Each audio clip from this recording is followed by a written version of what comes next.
안녕하세요 여러분. 생생법률쇼 진행을 맡은 임지혜입니다. 이 세상 모든 이슈들을 법률적 시점에서 파헤쳐보는 법률 블록버스터 법률 이슈 토크 시작했습니다. 제 옆에는 권상희 평론가님 자리하셨습니다. 평론가님 어서 오세요. 안녕하세요. 반갑습니다. 지금 이 방송은 유튜브를 통해서도 실시간으로 함께 방송되고 있으니까요. 많은 시청 부탁드리고 유튜브를 통한 소통의 창구도 활짝 열어두겠습니다. 방송 중 권상희 평론가님께 궁금하신 점 올려주시면 저희가 답도 해드릴 테니까요. 많은 참여 부탁드립니다. 그럼 오늘 평론가님과 나눠볼 이야기들 어떤 것들 준비가 되어 있을지 저와 함께 미리 살펴보시죠. 미리 보는 법률 토크입니다. 기록적 폭우, 해마다 반복되는 비 피해 악몽, 보건의료노조 파업 종료. 그러나 4대 방산강국 도약 시 매출 86% 급등까지 오늘도 다양한 분야의 소식들이 전비가 되어 있는데요. 평론가님, 저는 비 이야기 일단 안 해볼 수 없을 것 같아요. 와도 정말 너무 많이 내리죠. 그렇죠. 이제 그친다는 예보는 없고 다음 주까지도 비 예보가 지금 있는 상황이거든요. 장마가 언제 끝난다는 예보도 아직까지 나와 있지 않은 상황이기 때문에 지금 수해 피해 입으신 주민들 같은 경우는 속이 타들어가는 심정이 아닐까라는 생각이 듭니다. 제발 비가 하루속히 멈췄으면 하는 바람으로 오늘 방송해야 될 것 같습니다. 네, 평론가님과 함께 비 소식 관련된 이야기와 더불어서 다양한 주제 이야기들 빨리 나눠보도록 하겠습니다. 여러분들은 지금 생생법률쇼 함께하고 계십니다.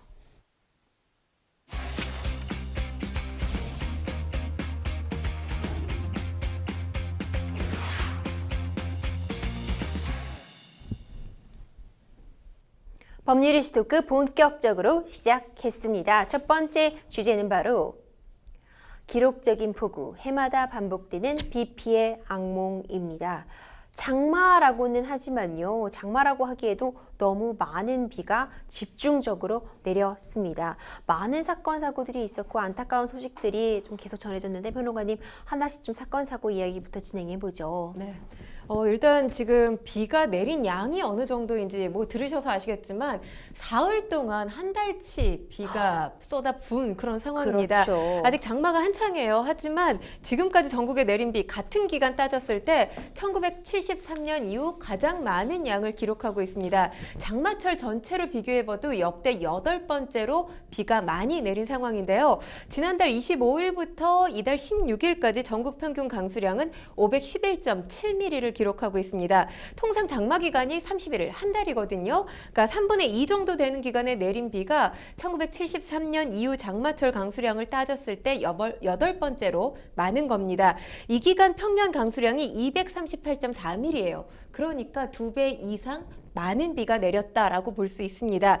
지역별로 중부지방에 내린 비의 양은 490.3mm고요. 남부지방 장맛비는 528.1mm, 제주는 316mm가 넘었습니다. 평년 장마철 강수량이 전국 356.7mm인 상황인데 지금 511.7mm니까 상당히 많은 양의 비가 온 거죠. 사실 여기서 지금 더 우려스러운 것, 뭐 오프닝 멘트 때 변호사님과 말씀을 나눴지만 오늘도 여지없이 비가 내렸습니다. 맞아요. 내일까지 지금 비 예보가 나와 있는 게 지금 비 피해가 가장 심각한 지역, 충청을 비롯한 남부 지역이잖아요. 100mm에서 200mm, 많게는 250mm 이상 폭우가 쏟아질 거라는 예보가 나와 있는 상황입니다. 또 게다가 사실 31일 정도가 장마 기간으로 예상이 되는 기간인데 아직까지 언제 끝날지에 대한 이 예보가 없는 상황입니다. 그렇기 때문에 장마철 강수량은 지금 말씀드린 수치보다 더 올라갈 가능성 훨씬 큰 상황입니다. 그렇군요. 근데 이렇게 비가 한꺼번에 집중해서 쏟아지다 보니까요. 산사태, 침수, 여기저기서 호우 피해가 지금 속출하고 있습니다. 특히 최근 유독 충청과 전북, 경북 지역에 비가 좀 집중해서 내리게 되면서 왜 이렇게 이 지역에 또 강한 비가 집중되는 이런 얘기 안 할 수가 없겠어요. 네, 그렇습니다. 이 비구름의 통로가 충청과 전북, 경북 지역으로 만들어졌다고 보시면 되는데요. 이 레이더 영상 많이 보셨을 거예요. 네. 지금 화면에서도 나오지만 네. 이 끔찍한 영상이 아닌가라는 생각이 네, 정말 듭니다. 안타깝습니다. 이 장마전선이 충청과 전북, 경북 지역으로 길게 형성이 되어 있는데 남쪽으로는 더운 경기 그리고 북쪽으로는 찬 공기가 영향을 주면서 비구름이 압축돼서 더 강하게 발달한 상황이고요. 특히 이들 충청, 전북 전북, 경북 지역에 이 비구름 통로가 만들어진 겁니다. 그래서 서해상에서 발달한 강한 비구름도 다른 지역이 아닌 이들 지역으로 유입되는 길이 만들어진 겁니다. 그렇군요. 사실 폭우로 인해서 지금 인명피해도 계속 늘고 있습니다. 현재 기준 폭우 피해 사망자만 40명이 넘었고요. 특히 충북 청주시 오송읍 지하차도 침수 사고가 충격적이었습니다. 이제 지하차도에 정말 갑자기 물이 한꺼번에 들어오게 되면서 당시 지하차도를 지나던 버스와 트럭 등이 침수가 되었는데 이 사건도 좀 함께 짚어보죠. 일단 우선 기록적인 폭우의 영향 때문이라는 걸 부인할 수가 없습니다.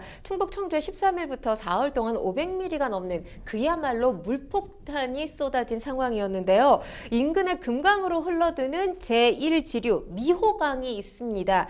그런데 이 엄청난 폭우 때문에 제방이 무너지게 된 거고요. 그러면서 이 강물이 순식간에 이 우리가 지금 오송 지하차도라고 부르는 그 차도죠. 일대로 범람을 하게 된 겁니다.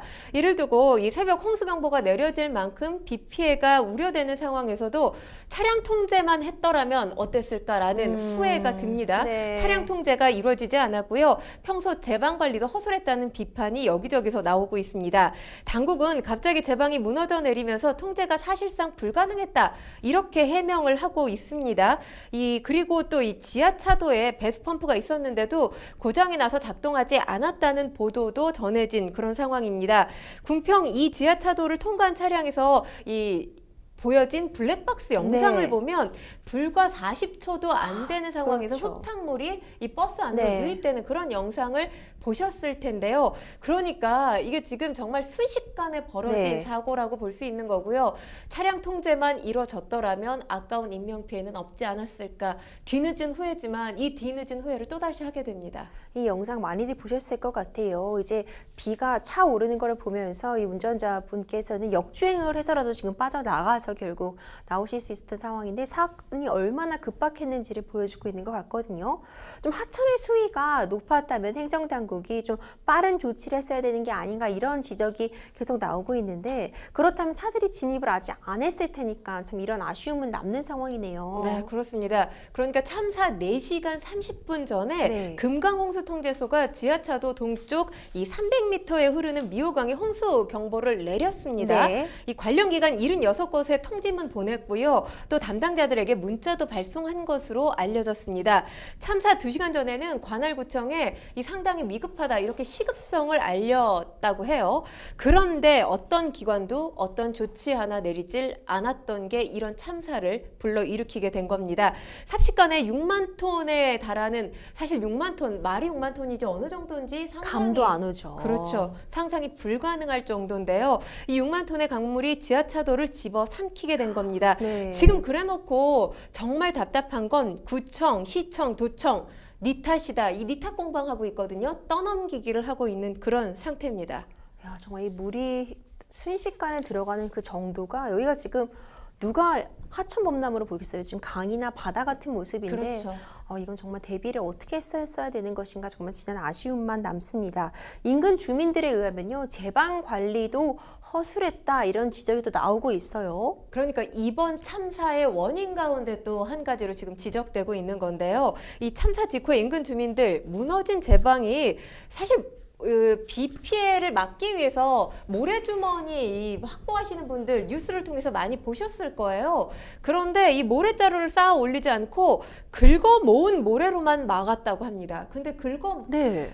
모래를 긁어서 모았다고 이게 모아지나요? 비가 그러니까요. 내리는 상황에서.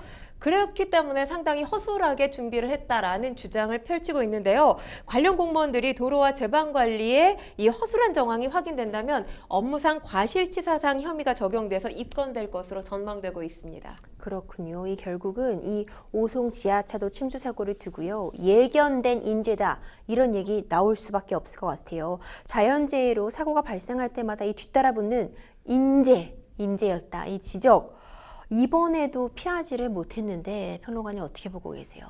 그러고 보면 우리나라가 지금 선진국이라고 목소리만 높이고 있는데 재난안전관리 시스템은 여전히 후진성을 면치 못하고 있지 않나라는 생각이 듭니다. 이 부산 초량 지하차도가 침수돼서 3사람이 사망을 했던 게 3년 전이고요. 그리고 지난해 또 이 물난리 났던 것들 다들 기억을 하실 겁니다. 이 포항 냉천이 범람하면서 인근 아파트 지하 주차장을 삼키게 된 거죠.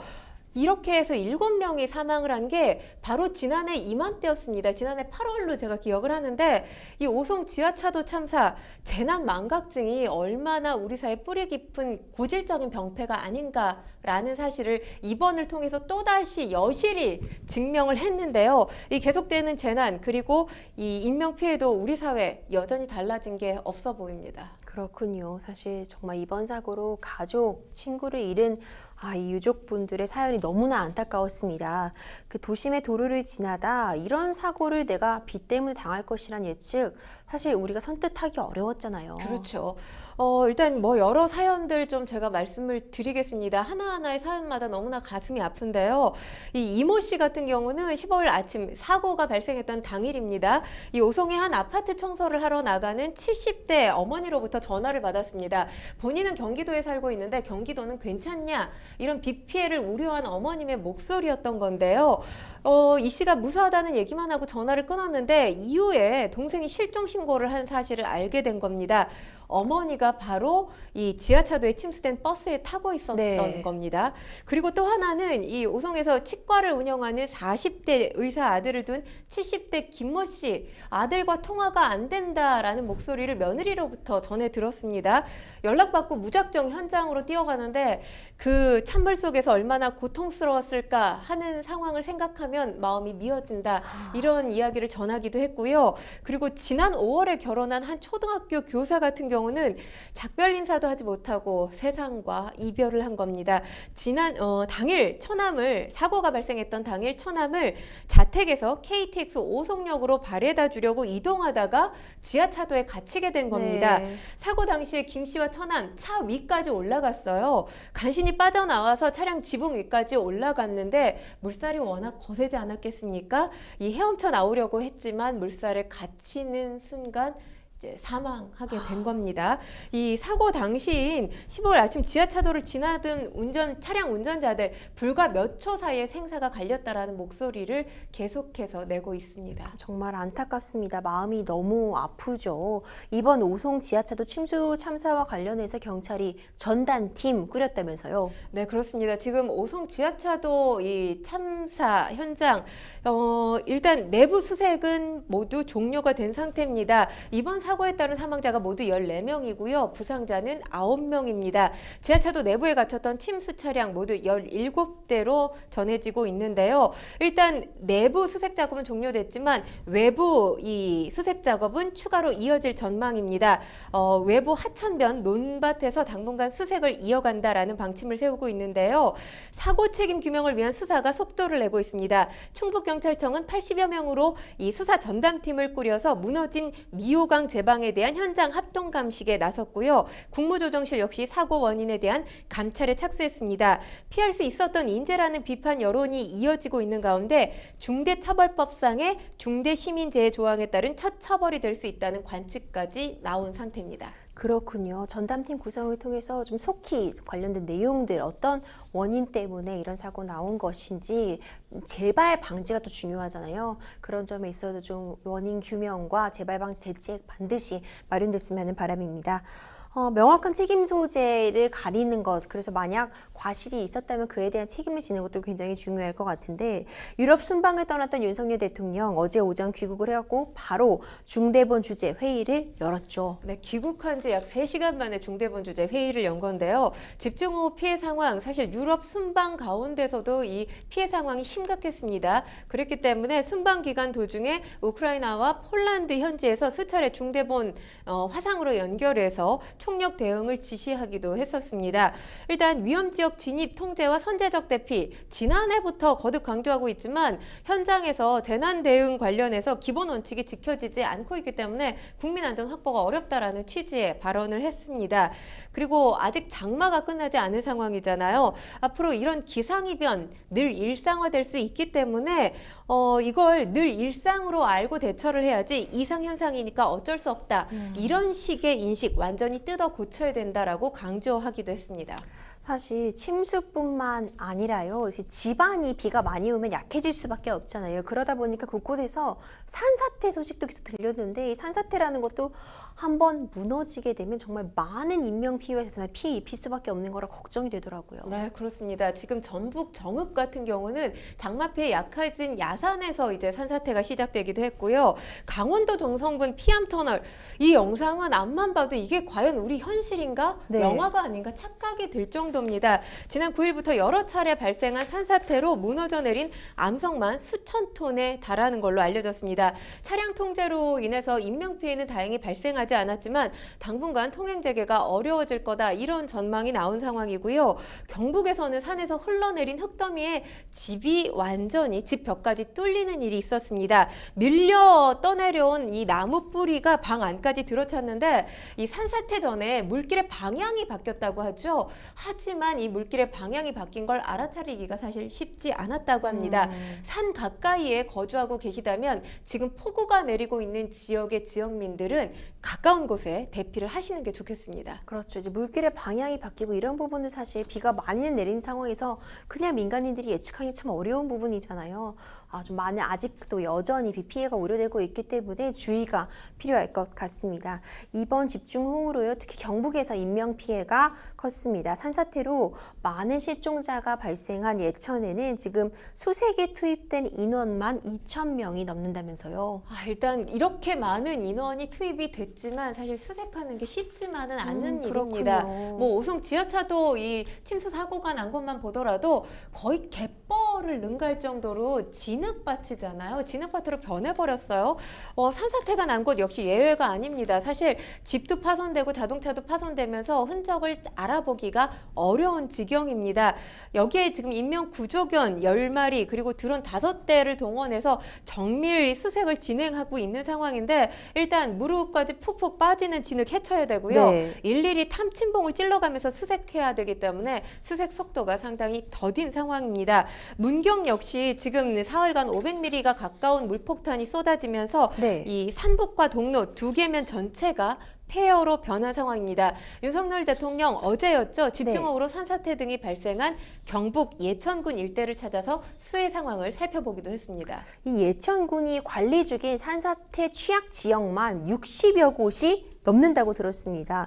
폭우 예보가 지금 계속 있었고 우리가 몇 달 전부터 올해 굉장히 많은 비 내린다 이런 얘기 했었잖아요. 어떤 사전 점검이나 대피 관련 같은 건 아직 된 게 없었던 건가요? 일단 뭐 정확하게 말씀드리면 예천군이 지정 관리 중엔 산사태 취약 지역 정확하게 66곳이거든요. 네. 그런데 중요한 건 주민들 가운데서 사실 이곳에 오래 살고 있는 주민들 가운데서도 산사태 취약 지역 존재를 알고 있는 분들을 찾기가 쉽지 않다는 겁니다. 방송을 여러 번 했다고 합니다. 네. 대피 명령 방송을 여러 차례 했는데 이 지역 주민에 따르면 사실 이렇게 이 지역에서 오래 살았지만 이렇게 물폭탄이 쏟아진 적이 없었다고 하고요. 산사태 일어난 적이 한 번도 없어서 계속되는 대피 방송에도 이 피할 엄두가 나지 않았다. 이렇게 지금 목소리를 내고 있습니다. 그러니까 유례 없는 재난, 예측 불가였고요. 이런 노력, 기록적인 호우 앞에서도 많은 피해로 이어질 수밖에 없었습니다. 그러니까 또 지금 뭐 이 공공 이 기관 한 관계자들에 따르면 어르신들을 경로당이나 또 마을 회관에 모셔다 놓으면 일단 집이 걱정되잖아요. 네. 어르신들. 그래서 다시 집으로 찾아가서 경찰관들이 또 다시 모셔오고 이런 일들이 또 반복되기도 했었다고 합니다. 정말 예천군 측도 이 기록적 강우량이 최근에 이 100년의 기록이 없었다. 이거는 정말 기록에도 없는 강우량으로 자연재난에 해당한다 이런 입장을 또 보이고 있더라고요. 그런데 오늘 예천 지역에 비가 평론가님 또 내리고 있다고 합니다. 정말 우려스러운데 시청자분들의 가족분들 마음이 더 타들어갈 것 같아요. 부디 신청자분들 모두 다 무사히 집으로 돌아갈 수 있기를 정말 간절히 기도하겠습니다. 전국의 문화재도 이번 장맛비에 무사하지 못했죠. 네, 그렇습니다. 물에 잠긴 세계문화유산, 국가지정 문화재만 40건이 피해를 지금 입은 상황입니다. 유네스코 세계문화유산으로 지정된 충남 공주시 공산성의 누각 만화로가 지붕만 남긴 채 물에 잠기기도 했고요. 또 공산성과 함께 세계문화유산으로 지정된 부여 왕릉원, 부소산성도 피해를 입었습니다. 기록적인 폭우가 내린 경북도 예외가 아닌데 국보와 보물급 문화재 피해가 잇따랐습니다. 이 문화재청 관계자에 따르면 지금 안전시설물 설치해서 추가적인 재난 피해가 발생하지 않도록 하고 있다고 합니다. 긴급 보수비를 투입해서 즉시 복구가 가능하도록 조치를 취하고 있다고 전하고 있습니다. 그렇군요. 비가 계속 내리면서 피해 규모 평론가님 계속 커지고 있습니다. 사실 피해도 급증하고 있고 물에 잠긴 농작지, 농경지, 농작물 어마어마하다면서요. 네, 일단 시설 피해 규모만 1,500건에 육박하고 있는 상황입니다. 공공시설이 900건이 넘고요. 사유시설이 574건으로 지금 집계가 됐습니다. 농작물 같은 경우는 물에 잠긴 농경지 여의도 면적의 94배 가깝습니다. 사실 농경지가 물에 잠기면서 앞으로 이후에 추수할 이제 가을이 다가오지 않겠습니까? 네. 가을에 추수할 이 곡물이라든지 채소값은 이미 급등하고 있는 그런 상황이거든요. 그렇죠. 이런 부분에 대한 우려도 함께 나타나고 있습니다. 네, 정말 우려스럽습니다. 이게 호우 피해가 큰 지역에 대해서요. 특별재난지역 선포할 것 같은데 관련해서 지금 검토가 좀 진행이 되고 있는 건가요? 네, 실무 검토 중이라고 지금 알려지고 있는데요. 특별재난지역이라고 한다면 재난 및 안전관리 기본법에 따라서 이 자연, 사회재난이 발생한 지역, 지자체가 이게 어떤 재정적인 여력이 되지 않는 경우가 있지 않겠습니까? 수습이 곤란해서 국가 차원의 조치가 필요하다고 인정될 때 대통령 재가를 받아서 선포하게 됩니다. 이 자연재난 특별재난지역 선포제도는 2002년도에 처음으로 도입이 됐는데 특별재난지역으로 선포가 될 경우에는 일단 피해 복구비 중에 지방비 부담분의 50%에서 80%를 국고로 지원을 받게 됩니다. 그렇게 되기 때문에 지자체 같은 경우는 재정 부담을 덜게 돼서 피해 시설 복구라든지 그리고 지역민들 생활 안정 지원에 차질 없이 추진할 수 있게 됩니다. 그렇군요. 이 행정안전부가요, 국민재난안전 포털 등에서 호우 행동 요령을 안내하고 있습니다. 평소에 숙지를 해둘 필요가 반드시 있을 것 같은데 평론가님, 이 집중호우 시 어떻게 행동해야 되는지 행동 요령 좀 자세히 살펴봐 주시죠. 이제 행안부의 행동 요령에 따르면 호우특보가 발효 중일 때는 TV, 라디오 이 등으로 기상 정보 요즘에 스마트폰으로도 네. 확인하실 수 있잖아요. 잘 확인하시고 또 가족과 지인에게 공유하는 것 중요하고요. 건물과 출입문, 창문이 파손될 수도 있습니다. 미리 닫아두고 창문이나 유리문에서 되도록 멀리 있는 게 중요합니다. 그리고 가스 누출로 인한 2차 피해 또 막아야 되죠. 사전에 가스를 차단하는 것도 중요합니다. 지금 화면 보시겠지만 침수된 지하차도 도로는 절대 지나가지 않는 게 그렇죠. 중요하고요. 하천 급류 같은 경우 하천 수위가 높아졌을 때 하천 주변에 접근하시면 절대 안 됩니다. 네. 또 이 세월교 작은 교량이 물에 잠기게 되면 절대 건너지 않습니다. 또 물건들이 떨어질 수 있기 때문에 공터나 건물 안으로 대피하시는 것도 중요하고요. 번개가 발생할 경우 30초 이내 천둥이 치면 낙뢰 발생 위험이 그만큼 증가하게 됩니다. 즉시 몸을 낮추고 대피해야 되고요. 논의 좁은 통로인 물골을 보러 가지 않는 것도 중요한 이 집중호우 시 국민 행동 요령 중에 한 가지입니다. 네, 평론가님께서 한 가지씩 차분히 짚어주셨는데요. 결국 관련 뉴스 기상 정보 반드시 계속 확인하셔야 될 것 같고요. 가급적 외출 삼가시면서 이제 위험 지역에 있으시다면 당연히 대피하셔야 될 것이고 아무래도 위험 지역이라고 선포된 그 공간들에는 좀 방문하지 않으시는 거 굉장히 중요할 것 같아요. 더 이상의 침수 피해 좀 부디 없기를 바라겠습니다. 지난 2020년 7월 부산시 동구 초량 제1지하차도 침수 사고로 차량 7대가 침수가 되었었고요. 시민 3명이 사망하는 안타까운 사고가 있었었죠. 사고 1년 뒤 국민권익위원회에서는 전국의 모든 지하차도의 침수 위험을 평가하도록 행정안전부와 국토교통부에 권고를 했었는데요. 하지만 지난 주말 청주 오송 지하차도에서 발생한 이 침수 사고는 인근 하천의 범람이 좀 예측이 되고 있는 그런 상황에도 불구하고 정부와 지자체의 대응의 부재로 인해서 인재가 아닌 것이냐 이런 얘기가 나오고 있어서 참 안타까움을 금할 수 없습니다. 해마다 반복되는 이 비 피해의 악몽 그리고 늘 나오는 인재라는 꼬리표, 평론가님 어떻게 이걸 피해가야 할까요? 인재라는 목소리에는 사실 저는 정치권의 책임도 빼놓을 수가 없다라는 생각이 드는데요.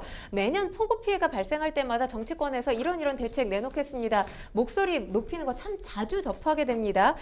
그런데 지금 보면 전국적으로 노후화된 이 하천뚝 3,000곳이 넘는 상황이에요. 3,000곳이요? 네, 그렇습니다. 그러니까 비가 많이 쏟아지면 이런 하천뚝이 무너질 수 있다는 거죠. 이런 곳에 홍수나 이 사고를 막기 위해서 일명 홍수 피해 방지 법안이 이번 국회 21대 국회에서만 무려 8개가 발의가 됐습니다. 그런데 중요한 건 단 한 건도 통과되지 못했거든요.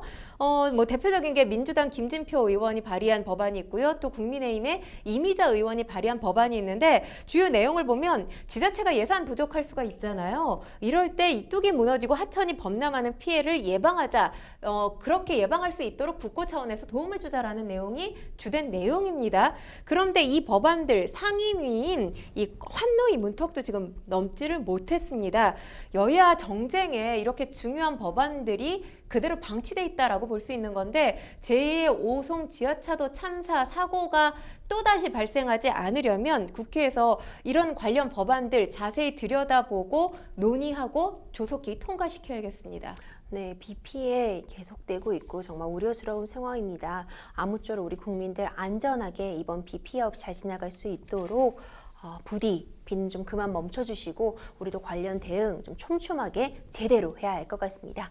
여러분들은 지금 생생법률쇼 함께하고 계십니다.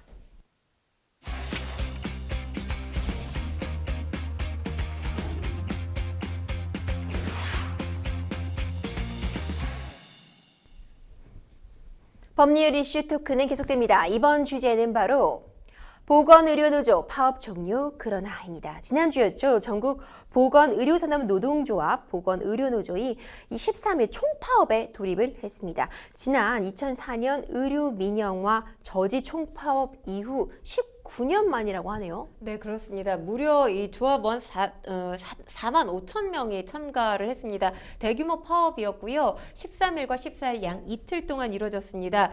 총파업을 통해서 이들이 주장한 내용을 조금 간단히 말씀을 드리면 근무조별 간호사대 환자 수 1대5로 해달라라는 주장이 있었고요. 또 간호간병 통합 서비스 전면 확대와 의사 인력 확충, 또 코로나19 최일선 의료진에 대한 정당한 보상, 노동계약 중단과 노동시간 특례업종 폐기 등을 요구했었습니다. 그렇군요. 그런데 이번 보건노조의 총파업 이미 예고가 된 거였다면서요? 정부 한 관계자의 전언에 따르면 이미 오래전부터 정해져 있던 그런 일정에 따른 것이었다. 이렇게 이야기를 하고 있는데요. 보건의료노조 지난달 산별교섭이 타결되지 않으면 무기한 총파업을 7월 13일부터 시작하겠다. 이렇게 발표를 했습니다. 2주간의 민주노총 정권퇴진 총파업 집회 마지막 날인 15일에는 산별 총파업 종료하고 현장 교섭 파업으로 전환하겠다라고 알렸고요. 그런 상황입니다, 지금. 그렇군요. 그렇다면은요, 이 보건의료노조의 요구 사항이 무엇인지부터 좀 한번 살펴보죠. 네, 아까 제가 간략하게 말씀을 드렸는데 지금 한 7가지 정도입니다. 네. 간호사 대 환자 비율, 지금은 한 명의 간호사가 10명 넘게 환자를 돌보고 있는 그런 상황이거든요. 그렇기 때문에 환자의 안전에도 문제가 생긴다라고 하면서 이 비율을 1대5로 제도화시켜달라는 것과 불법 의료 행위를 근절시켜달라, 그리고 간호간병 통합 서비스를 확대시켜달라, 의사 인력을 더 늘려달라라는 요구사항이 있고요. 코로나19 전담병원 회복기 지원 확대를 해달라, 또 코로나19 최일선 의료진의 정당한 보상을 해달라, 또 노동시간 특례업종을 폐기해달라, 이런 사항들을 요구하고 있습니다. 근데 지금 사실 보건복지부가 추진하고 있는 정부 정책과 별반 다를 바가 없습니다. 여기서 다르다면 그러니까 임금 인상 10.7% 해달라는 거, 이거 빼고는 나머지는 거의 지금 정부 정책하고 궤를 같이 하고 있거든요. 그럼에도 왜 총파업을 했느냐? 디테일의 차이가 있습니다. 일단 지금 간호간병 통합 서비스 전면 확대가 2026년 이 시기가 정해져 있는데 이 시기가 문재인 정부 때 정해진 겁니다. 그러니까 노조에서는 이걸 지금 지켜달라라는 건데 여기에 대해서 정부가 지키지 않겠다는 건 아니고요. 현실적 문제 그리고 부작용을 고려하면 이 국민을 설득하는 등의 절차가 필요하다. 이 입장차가 있습니다. 그리고 지금 관련해서도 비수도권부터 정부는 단계적으로 시행하겠다 이런 입장인 겁니다. 왜냐하면 이걸 전면적으로 시행했을 때 세금이 들어가는 게 어마어마해요. 2조 7천억 원의 돈이 들어간다는 게 지금 정부의 입장이기 때문에 이렇게 시점을 2026년으로 딱 정부가 지금 못 받기가 어렵다라는 입장입니다. 그리고 지금 간호사 1대5로 맞춰달라. 이 역시 지금 정부가 추진하고 있는 안 중에 하나인데요. 중요한 건 지금 이게 중장기적인 목표로 정부는 세워놓고 있습니다. 하지만 아무래도 이 지금 근무 환경이 좋지 않다 보니까 노조는 빨리 이루어졌으면 좋겠다라는 입장인 거겠죠. 이 근무조별 1대5의 경우 행정적으로 적용하기가 힘든 데다가 그만큼의 인력을 사실 확보하기가 어렵다는 겁니다. 최근에 이 간호 업무가 과중되다 보니까 이 간호사로 뽑혔지만 1년 이내 관두는 이 신입 간호사들도 늘고 있다라고 합니다. 그렇기 때문에 이 간호 인력 확보가 현실적으로 어려운 측면이 있다는 게 또 정부의 입장입니다. 그리고 간호사 한 명당 5명의 환자, 뭐 이상적인 이 근무조이기는 한데 중요한 건 이 근무조가 제대로 운영되는 건 사실 병원의 입장이거든요. 네. 병원에서 관리를 해야 되는데 병원에서 이걸 관리를 안 한다 한들 정부가 일일이 모든 병원에 이 1대5로 제대로 관리가 되고 있는지를 체크하기가 어렵다는 거죠. 그렇죠. 이런 부분에 있어서도 정부가 난색을 표하고 있는 겁니다. 그렇군요. 이 파업으로 인한 피해는 결국 국민, 즉 환자들의 몫이었을 것 같은데 어떤 의료 공백은 없었나요? 의료 공백 당연히 발생했습니다. 13일과 14일 그러니까 이 진료 예약을 하지 않고 병원을 찾았던 환자 보호자들 그대로 발길을 돌릴 수밖에 없었고요. 그리고 입원한 환자들 같은 경우도 중병 환자가 아닌 경우에 퇴원 조치가 이루어지거나 아니면 전원 조치가 이루어지는 경우가 있었습니다. 이 고양시에 있는 국립암센터 같은 경우에 13일, 14일 예정돼 있던 수술 120건이 취소되기도 했고요. 외래 진료 2천여 건이 예정돼 있었는데 한 주 미뤄지기도 했습니다. 국립암센터 직원 2,200명 가운데 1,100명이 지금 노조에 가입이 된 상태예요. 그러다 보니까 이 절반이 파업에 참여하면서 수술실, 입원실 운영이 정상 가동되기는 어려웠었습니다. 그렇군요. 아무튼 이 보건의료노조의 총파업으로 인해서요. 암 환자 수술 취소와 외래 진료 등이 연기되는 일이 있었습니다. 평론가님 혹시 종합병원 이용해 보신 적 있으세요? 네, 그렇습니다. 이용해 봤는데 사실 예약하기도 그렇죠. 너무 힘들고요. 그리고 예약을 빨리 앞당기는 건 하늘 불가능하죠. 걸작이에요. 네. 맞습니다. 입원 일정을 고려해서 수술 일정 잡는 거, 이 종합병원이 사실 우리나라가 정말 잘 되어 있고 많은 의료진분들이 노고가 큰데 예약하기 정말 어렵고 그렇죠. 치료를 받기가 쉽지 않은 곳이잖아요. 파업으로 인해 연기가 되고 취소가 속출을 발생했습니다. 이를 두고 공공의료가 붕괴된 상황에서 파업은 어쩔 수 없다는 의견인데 환자가 불편을 겪는다는 의견이 또 팽팽하게 맞섰는데 평론가님 어떻게 보고 계세요? 사실 지금 보건의료노조가 주장하고 있는 요구사항들 국민들도 다 공감을 하고 있습니다. 그리고 정부가 이미 실행을 하겠다라고 밝힌 정책 내용들이에요. 그런데 디테일에서 차이가 난다고 저는 굳이 파업을 했어야 되나라는 걸 묻고 싶습니다. 왜냐하면 이 환자가 불편을 겪을 수밖에 없다라고 단순하게 저희가 지금 표현을 하고 있지만 네. 환자 가운데서 정말 심각하게 아픈 분들 같은 경우는 제때 진료를 받지 않으면 큰일 나는 경우도 있거든요. 그럼요. 환자의 생명과 안전을 지금 담보로 한 파업이기 때문에 저는 이런 파업은 다시는 있어서는 안 된다라고 생각하고요.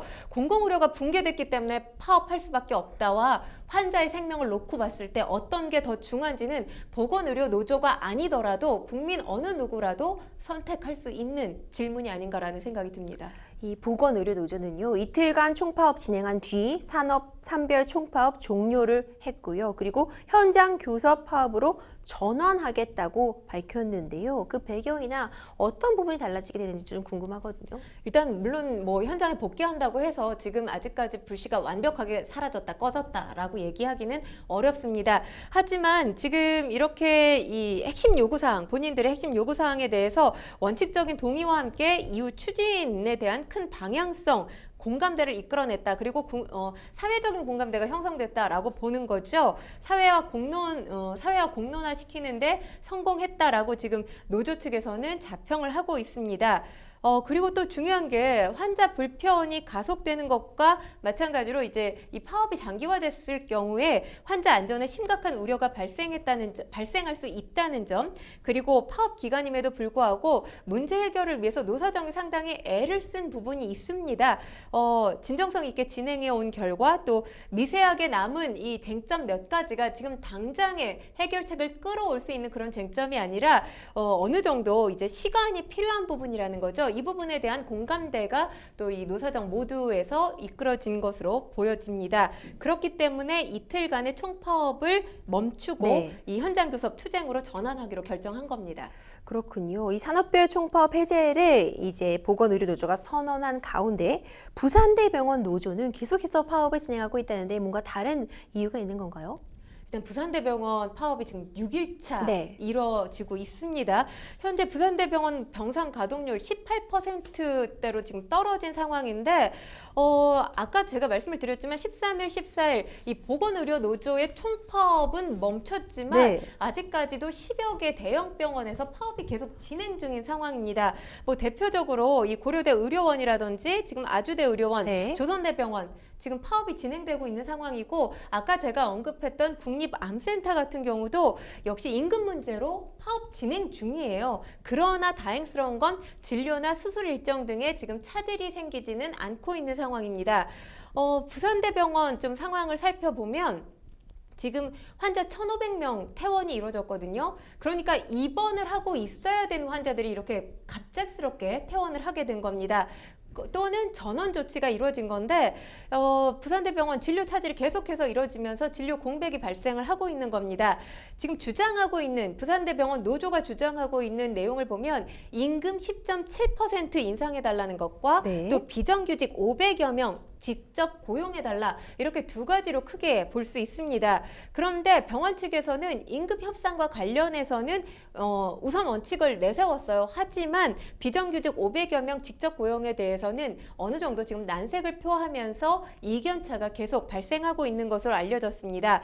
지금 조합원 2,500여 명 아직까지 복귀를 하지 않고 있는 상황인데 이런 상황에서 지금 파업 여파 고스란히 의료 공백으로 이어지면서 이 장기화될수록 환자의 불편 그리고 환자의 생명과 안전이 이 문제시 될 가능성이 상당히 큽니다. 사실 지금 이렇게 의료노조가 파업을 하게 되면 이 환자는 당연하거니와 일단 치료를 받았다 하더라도 다른 병원에 전원돼서 치료를 받으면 환자로서는 심리적으로 상당히 두려울 수밖에 없고 불안할 수밖에 없습니다. 그렇죠. 왜냐하면 나를 수술해준 의사 선생님께 진료를 받는 게 맞는 거잖아요. 근데 지금 그 상황이 부산대병원 같은 경우는 이루어지지 않고 있기 때문에 환자뿐만 아니라 환자 한 사람이 아프면 사실 가족 모두가 아픈 거나 다름없거든요. 가족들까지 심리적으로 상당히 불안감에 쌓일 가능성이 있기 때문에 글쎄요, 저는 뭐 이 요구 사항들 노조가 어떤 입장에서 이런 요구들을 하고 있는지 100배 이해를 하지만 아까도 말씀드렸다시피 환자의 생명과 안전을 국민들의 시선으로 봤을 땐 볼모 삼는다라고밖에 보여지지 않거든요. 장기화되지 않기를 바랍니다. 네, 그렇습니다.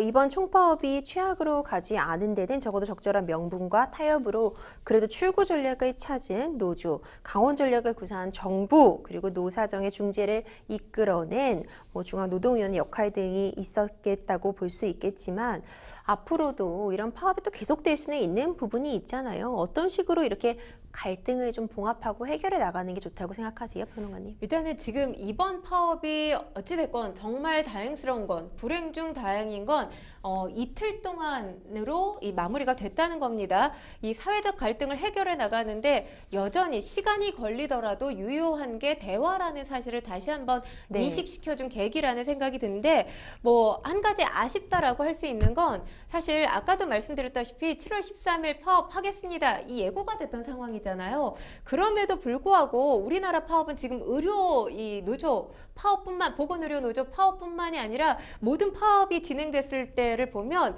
파업이 진행되고 나서 파업 진화를 위해서 뭔가 노사정이 움직이는 그런 모습을 계속해서 보이고 있거든요. 일단 파업이 진행되면 경제적인 피해뿐만 아니라 여러 가지 정신적인 피해가 도출될 수밖에 없습니다. 예고된 파업 이전에 대화로 갈등을 좁혀나가는 일, 우리 사회가 좀 노력을 기울여야 되지 않을까라는 생각이 듭니다. 네, 아무쪼록 좀 잘 갈등은 봉합되고 국민들의 안전이 위협되는 일은 없었으면 좋겠습니다.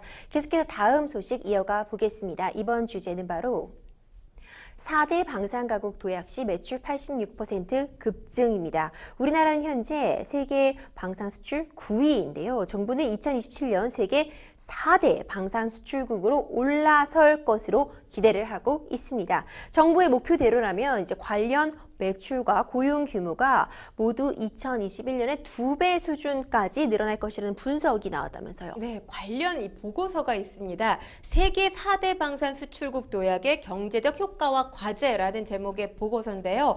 이 보고서를 좀 볼 필요가 있어요. 네. 한국이 2027년 세계 4대 방산 수출국으로 도약할 경우에 방산 매출이 29조 7천억 원에 달할 것으로 추정하고 있습니다. 2021년 방산 매출이 15조 9천억이었거든요. 그러니까 이것과 비교를 해보면 약 87% 증가할 가능성이 있다는 겁니다. 또 이 고용 창출에 있어서도 긍정적인 효과를 나타내는데요. 2021년에 3만 3천 명에서 2027년 6만 9천 명으로 2배 이상 늘어날 것으로 보여집니다. 이 고용 규모, 방산 외 연간 산업에서 나타나는 간접 효과를 배제하고 지금 추정한 수치입니다. 그러니까 직간접 효과를 모두 다 고려했을 때 실제 고용 효과는 더 클 수 있어 보입니다. 방산 수출 수주액 역시 지금 급증하고 있거든요. 2020년 30억 달러, 우리 돈으로 약 3조 8천억 원이었는데요.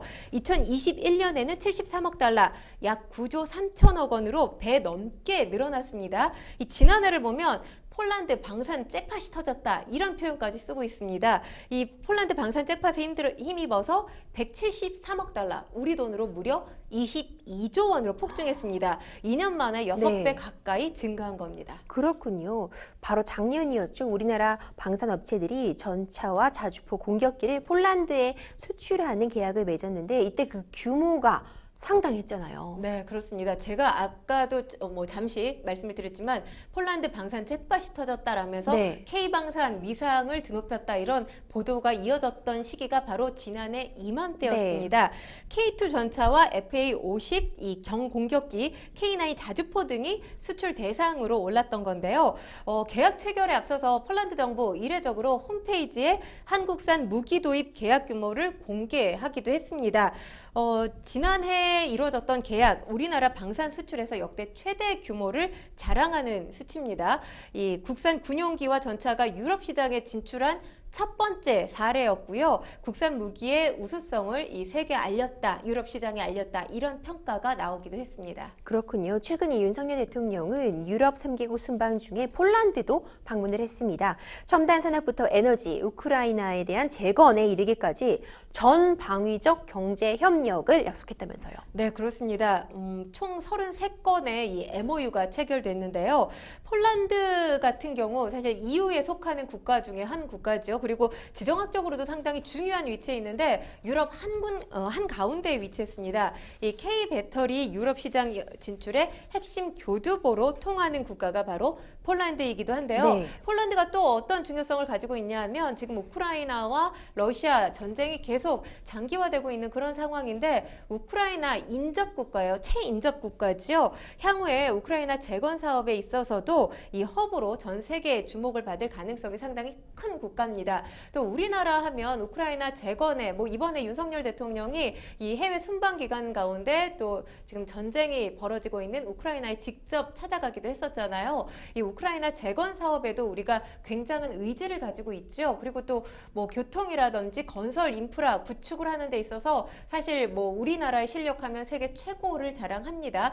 이와 관련해서도 지금 폴란드와 협력할 일들이 상당히 많다라고 보여지는데 일단 배터리, 또 미래차, 자동차, 항공 등 첨단 산업 관련해서 MOU가 11건이 체결이 됐고요.